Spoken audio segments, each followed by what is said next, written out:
Hello YouTube, this is Morgan Airspeed Prime here with my next Boruto anime review. This is going to be for episode 220. So what we got here was a kind of ending episode to the previous arc as well as a setup into the next arc. Now, the anime is doing this differently than the manga in that we're going into a tuning exam arc next, rather than directly continuing to the next group of manga chapters. Now, this is an interesting point for the anime in that we've been on more or less manga or manga related content for a very, very long time now. It feels like ages ago when Boruto was this show that you were lucky if you got important content in an episode, and it was just anime original content, and you could truly call a bunch of the episodes filler episodes. We haven't really been able to say that for quite a while, and while I don't really think what we're going into here is necessarily filler, in that continuing the tuning exam feels like probably the right thing to do, it's also hard to not see that, like, oh, there's going to be focus on a lot of the other minor teams. That is probably the most clear sign that, yeah, these are sort of fillery episodes, in that Iwabe and like these other teams, like the all-girl team and stuff like that, they have not been in episodes for ages. They played no role, basically, in any of the important events that are happening here. I like those characters, so I don't mind seeing them again, but those characters becoming sort of, I suppose, into the spotlight, it makes sense in that they're kind of genin teams participating in the tuning exams, but it's also a big, like, kind of sign of, oh, this is what we're doing now. Okay, I get it, that we are now in a point where we probably do have to have probably, 10, 15, 20 episodes at least to allow the manga to progress a little bit more before we get back to it. I'm not sure if we're just going to be in like a year of anime original content, or we're just going to do as much as we can, catch up to where the manga is, then do a bigger break. It a lot depends on like where the manga goes with regards to like the time skip that we're expecting to happen and stuff like that. But it's interesting to just consider that is the direction that they're heading in. But the core of this episode was mostly actual manga content. They delved a little bit into the early section of the upcoming manga arc with regards to the whole stuff with like the pills that was in there, Kawaki getting his arm back and that sort of thing.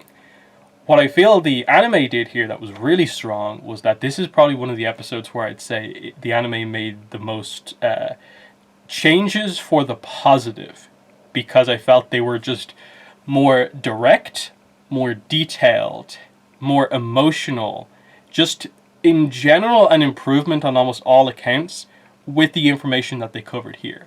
And it really made the manga content, reflecting back on it, just feel like, yeah, I really get the impression that after the end of the sort of Ishiki arc, the couple of chapters following that really felt like the manga was spinning its wheels, and it didn't exactly know what direction it wanted to take outside of sort of a character introduction here, a little idea here. Other than that, no clue. In this case, it just felt like, yeah, this is a vast improvement. One, it's a much better sort of epilogue to the previous arc, because there's much more acknowledgement from multiple characters about Naruto's loss of Kurama, Sasuke's loss of the Rinnegan. We got that in the previous episode, we get it here. Sarada mentions it, it's mentioned by the Kage during the meeting. They know that Naruto's lost Kurama. I don't think from the manga we got the idea that the Kage were necessarily told that or not. So just more acknowledgement of that the emotional arc of Naruto losing this sort of lifetime companion of Kurama is brought up for more than one episode. That's really strong, and that's why that kind of, almost like heavy emotional aggressive scene between Naruto and Sasuke was so good. of Sasuke sort of leaving the conversation by kind of really getting at Naruto with the idea of like, you sort of have to accept that Kurama is gone, that you don't have as much power as you had before. So, you know, your sort of some of your grandiose statements that you could maybe accomplish in the past, you can't necessarily do that anymore. And that's a big character thing for Naruto here, where we have to go from Naruto being the Super Hokage, the most powerful character in the franchise, to he's questioning now if he can even be sort of an effective Kage. He's questioning if he can be, you know, the father he needs to be. And this episode, I think, really plays on that with probably the key scene, which is that emotional Naruto and Boruto scene, which is those two sides of Naruto's character.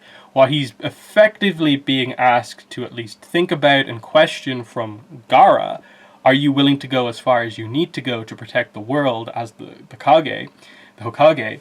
And that is not just that if Boruto turns into Momoshiki, you are willing to fight him and take him down, but are you willing to, you know, take Boruto out ahead of that happening to preemptively prevent damage?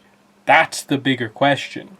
And so Naruto goes into that conversation, I think, with that in his mind, but what ends up overriding that is him wanting to be a good father to Boruto and protect him and get him through this. He ultimately doesn't attempt to, you know, take out Boruto in that moment. And that's what's so interesting about that scene, is that you can interpret it in a few different ways. And there's not many scenes in, I'd say, Boruto or even Naruto where sort of a scene is sort of up for interpretation in this same way. Was Naruto just having a little bit of a sort of panic attack when Boruto fell asleep, just because of how much heavy stuff is on him here?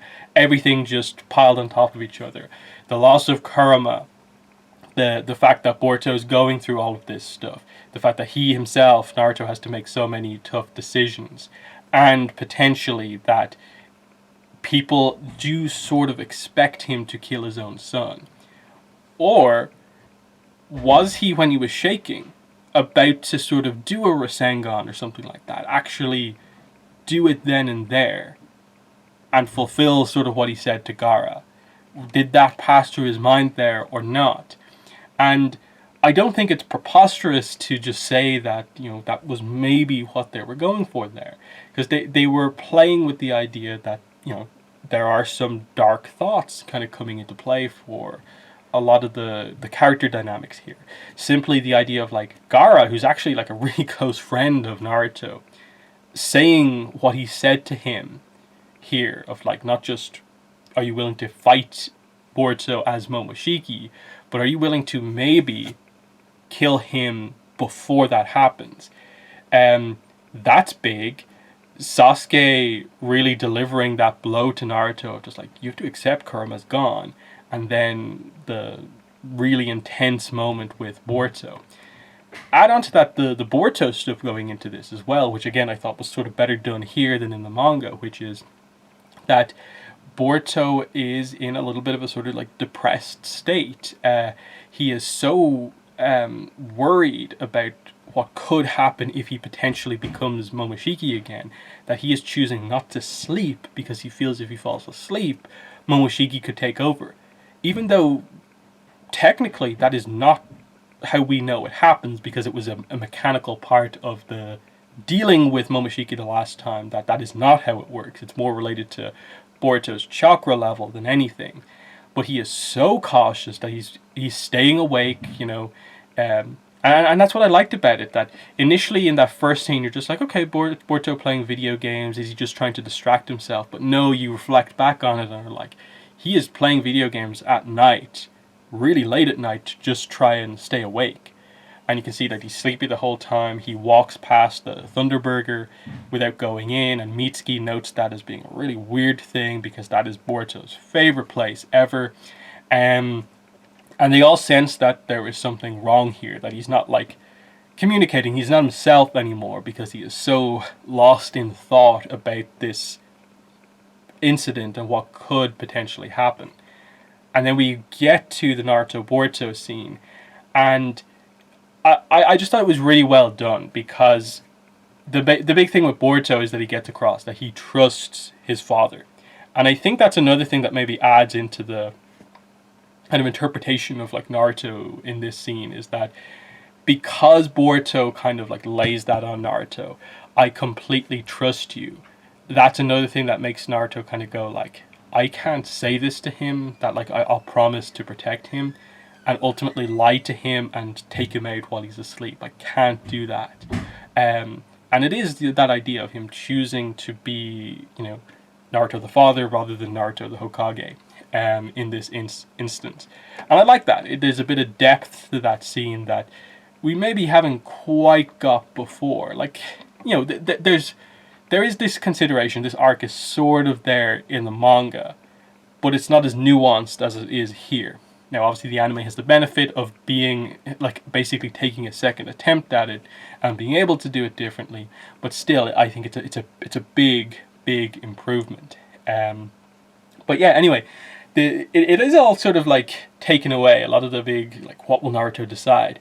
Because sort of last minute, Amado comes in and reveals the pills. So we get the anti-Byakugan or Anti-Otsuki Pills, which are revealed to be initially designed by Amado to counter the Byakugan, with the idea being that since the Byakugan is sort of the core eye power of the Otsutsuki, in countering that, it is effectively countering, in general, the Otsutsuki sort of power. So the effect that it has on the karma extraction is that it, in the anime's case, stops completely the progression of the extraction. Whereas in the manga, they more explained it that it should slow it down, but that it will still happen.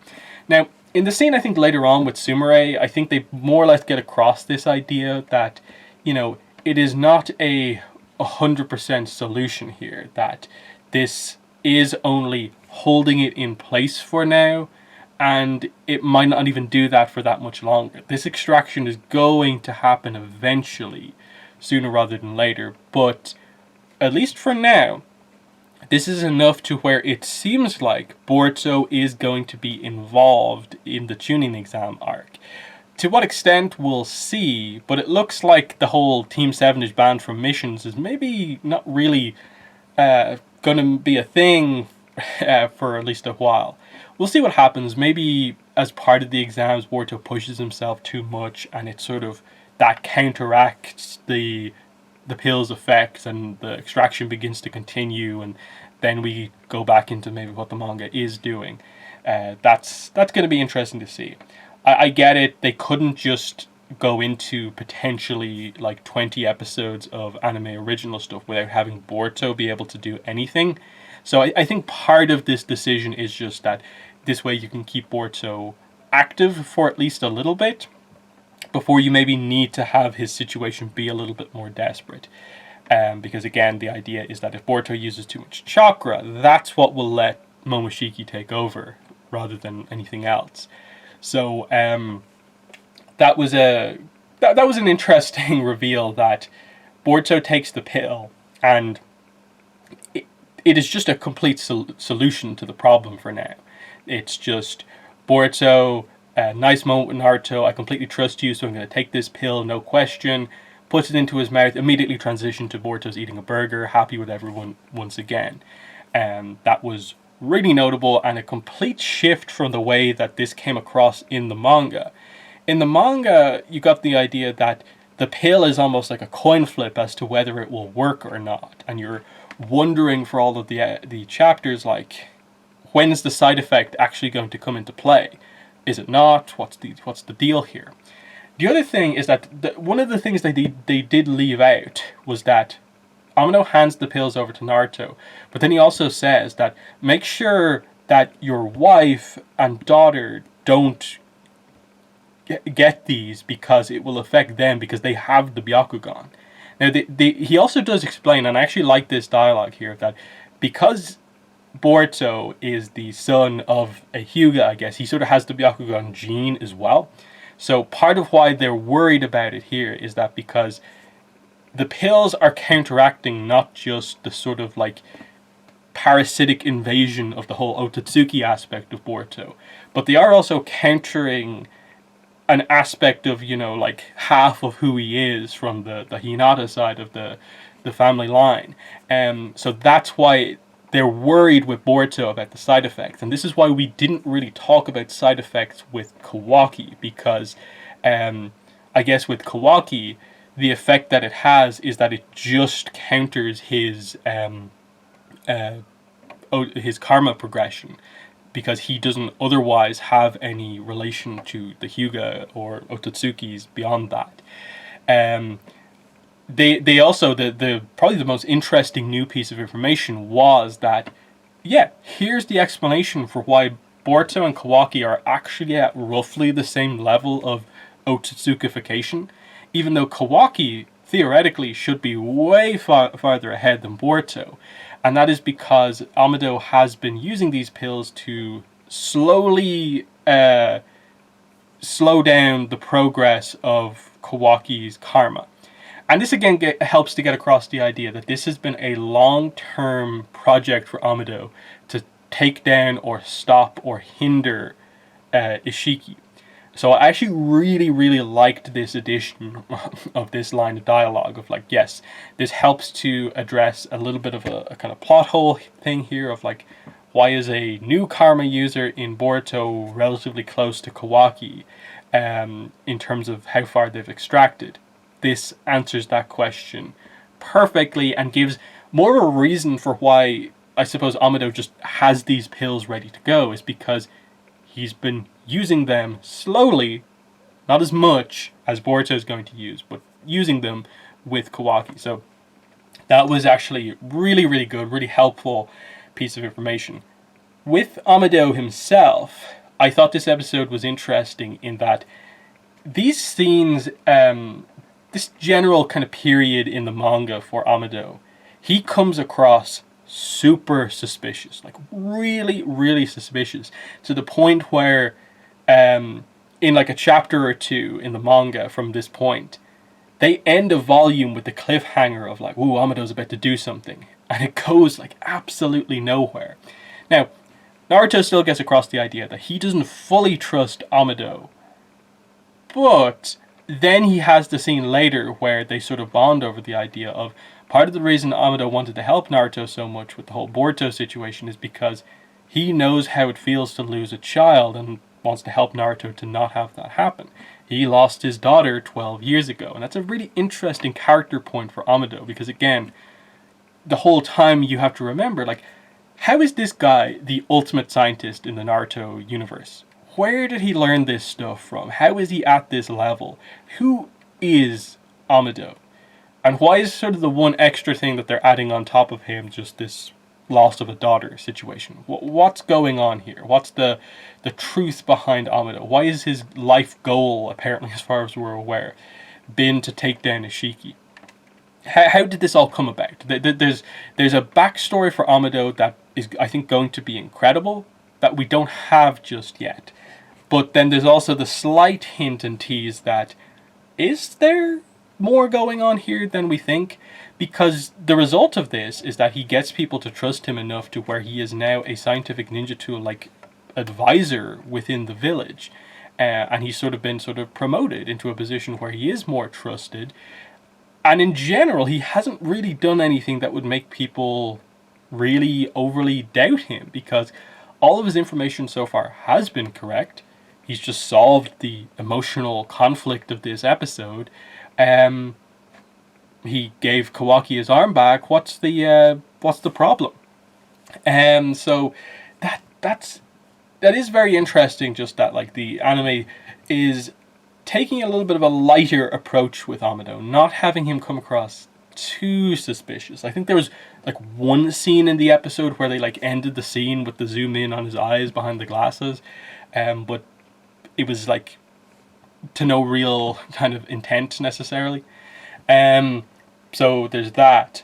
Kawaki gets his arm back, which is, fine. I like the scene with Himawari earlier on, where, of course, she sort of blames herself for why Kawaki lost his arm in the first place, because he was protecting her and Naruto.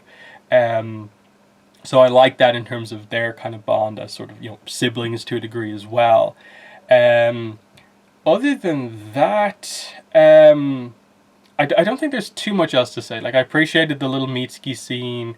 Sarada got a few little scenes here as well, just getting across that she's concerned about Boruto. They, in the manga, in this moment, in this episode, there is a moment where they do more of a direct Sumire Boruto kind of romantic tease, where in the scene where Sumire is overseeing like Kawaki getting his new arm, Boruto comes up and Kawaki actually asks Sumire, like, what, do you like Boruto or something? And she freaks out. They didn't do that, but they did the tease of it in the previous episode, so they're still going ahead with it, but they're, changing some of the scenes, which sort of fits what they've been doing, like, I think the whole time with this in the anime, where kind of one for one, they're just being like, okay, there's a Sumire Boruto setup scene. We won't do it here, we'll do it here slightly differently, but we won't do this one. So it's kind of weird that the way that they're choosing to like redo the romance, but still do the sort of same amount of scenes. I'm not sure why that necessarily is.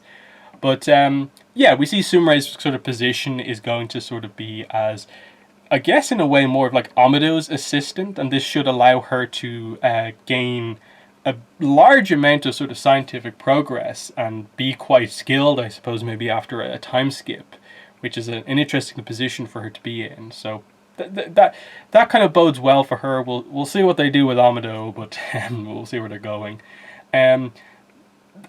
I could see them maybe going in a little bit of a direction where, like, is this what they're kind of setting up here? A little bit of, Amado being a father figure to Sumire. Like, he's lost a daughter previously, and they're positioning Sumire in the position to have Amado as her mentor on this side of things. I'm not sure. But we'll see where they go with that. But yeah, we are going into tuning exam stuff next, and as we saw, they're bringing in a lot of the older teams. I guess the other villages will come back into play. It'll be interesting. It looks like they're doing the forest kind of test, and then I suppose we'll get eventually back around to the one-on-one fights, which is probably what we're kind of looking forward to see how everyone stacks up at the end here. And we're waiting to see, I suppose, some of those rematches of like Boruto versus Shikadai, and like how sort of the improvement from characters like Inojin and Chocho are compared to what they were previously. How is Sarada going to do? Might they do something with Sarada and the Sharingan as like a training during the tuning exams to finally progress her Tomoes and her Sharingan along? Or will they keep that until, again, manga content? Not really sure, because again, in the manga, she already has all 3 Tomoe, I think. I forget the whole situation, but I think it's something like that. So, yeah, because theoretically, Team 7 should be able to really run through this. Because right now, they're not setting up that Boruto has any restriction from the drugs. I suppose the big thing is, like, is that team actually participating in the event, or will they just stay on the sidelines? Who knows? Otherwise, it would seem like Shinki and his team would be the ones to do, like, super well during the tuning exams. But I guess Shikadai actually won't be participating because he already is a tuning, isn't he? I'm completely misremembering some of this stuff, haven't I?